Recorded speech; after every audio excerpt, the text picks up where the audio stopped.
తమ టాల్క్ ఆధారిత ఉత్పత్తుల వల్ల అండాశయ క్యాన్సర్ బారిన పడ్డామంటూ దాఖలైన వేలాది కేసుల పరిష్కారానికి ప్రముఖ సంస్థ జాన్సన్ అండ్ జాన్సన్ కీలక ముందడుగు వేసింది. దశాబ్దాలుగా కొనసాగుతున్న ఈ న్యాయ పోరాటానికి ముగింపు పలికేందుకు మిగిలిన కేసులను పరిష్కరించుకోవడానికి $5.5 బిలియన్ అంటే దాదాపు 52,676 కోట్లు చెల్లించేందుకు ఒక ఒప్పందాన్ని ప్రకటించింది. అయితే ఈ సెటిల్మెంట్ కు దాదాపు 95% మంది బాధితులు అంగీకరించారనే కీలక షరతు విధించింది.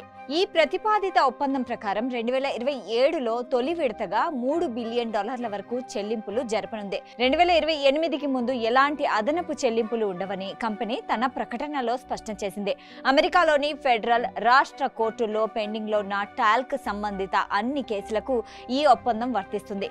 ఇదివరకే మీసోథెలియోమా వ్యాధికి సంబంధించిన 95% కేసుల్ని, ఇతర వినియోగదారుల రక్షణ క్లెయిమ్లను కంపెనీ పరిష్కరించుకుంది.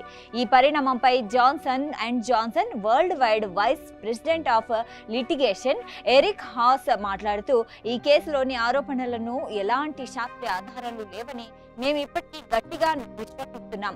అయినప్పటికీ ఈ సుదీర్ఘ న్యాయ పోరాటానికి ముగింపు పలకాలనే ఉద్దేశంతోనే సెటిల్మెంట్ కు అంగీకరిస్తున్నామని తెలిపారు. దశాబ్దాల పరిశోధనలు, స్వతంత్ర నిపుణుల అధ్యయనాలు తమ టాల్క్ ఉత్పత్తుల భద్రతను నిర్ధారించాయని, వాటిలో ఆస్బెస్టాస్ లేదని, వాటి వల్ల క్యాన్సర్ రాదని కంపెనీ పునరుద్ఘాటించింది. కాగా కంపెనీ ఇప్పటికే 2023లో ప్రపంచవ్యాప్తంగా టాల్క్ ఆధారిత జాన్సన్ బేబీ పౌడర్ అమ్మకాలను నిలిపేసింది. అదే ఏడాది తన కన్స్యూమర్ హెల్త్ వ్యాపారాన్ని కన్వ్యూ పేరుతో వేరు చేసినప్పటికీ టాల్క్ కు సంబంధించిన అన్ని చట్టపరమైన బాధ్యతల్ని జాన్సన్ అండ్ జాన్సన్ తనపైనే ఉంచుకుంది. నిర్దేశిత షరతులు నెరవేరితేనే ఈ సెటిల్మెంట్ ఒప్పందం అమల్లోకి వస్తుంది.